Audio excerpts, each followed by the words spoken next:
Hi guys! Favorite nyo ba ang ube? Ang cheese?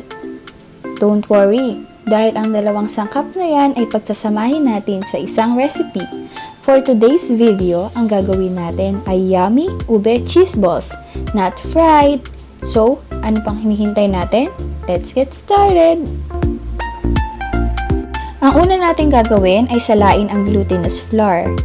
The reason why we sift flour is to break up any lumps at para maging smooth ang texture nito.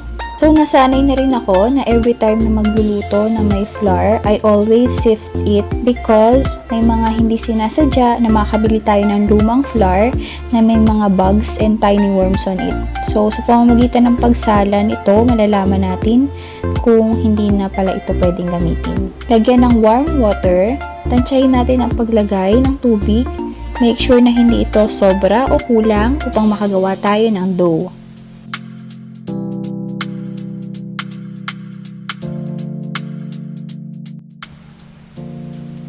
So, ngayon kulang yung tubig na nilagay ko, kaya dadagdagan pa natin siya ng kaunti. Ayan. Mahirap na kasi kapag kinulang ka, baka maghanap pa yan ng iba.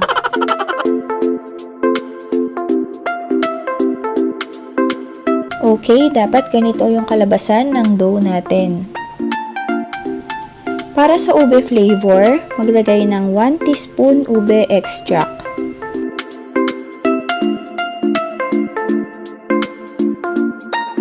So, haluin lang natin yan until well combined.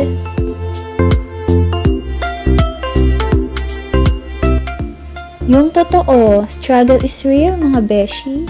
Gamitin na natin ang ating kamay sa pag-knead ng dough. Siguraduhin lang ng inyong mga kamay ay malinis.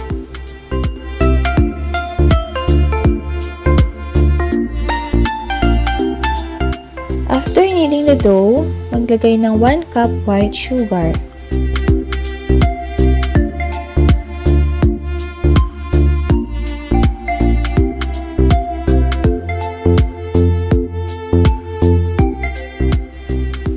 Tapos na natin itong imasa, iset aside muna natin.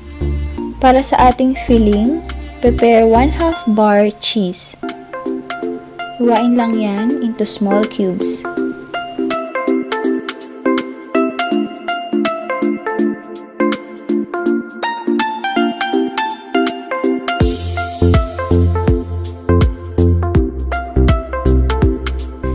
Gumamit ako ng 1 tablespoon to scoop mixture.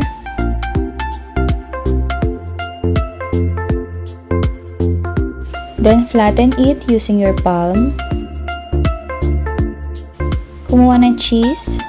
Then put it in the center and close it. And roll it to form a ball shape.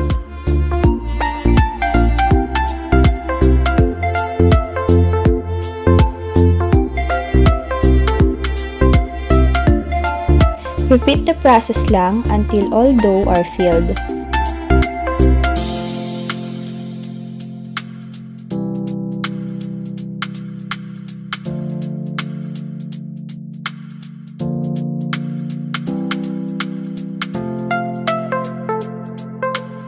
Magpakulo ng water sa isang casserole. Once it is boiling, pwede na nating ilagay ang ating mga ginawang ube cheese balls. Pwede nyo rin naman po itong i-deep fried kung gusto ninyo.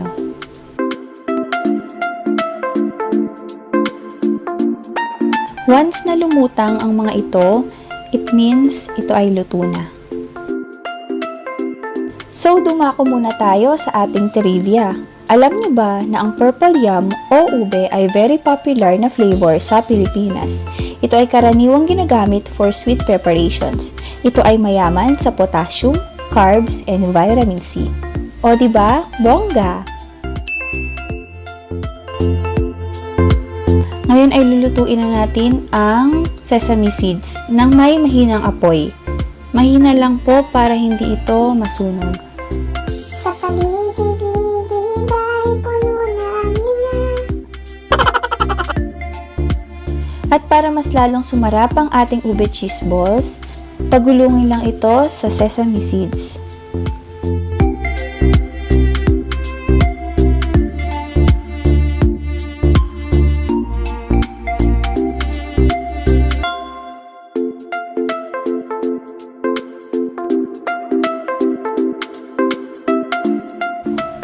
And this is our yummy ube cheese balls.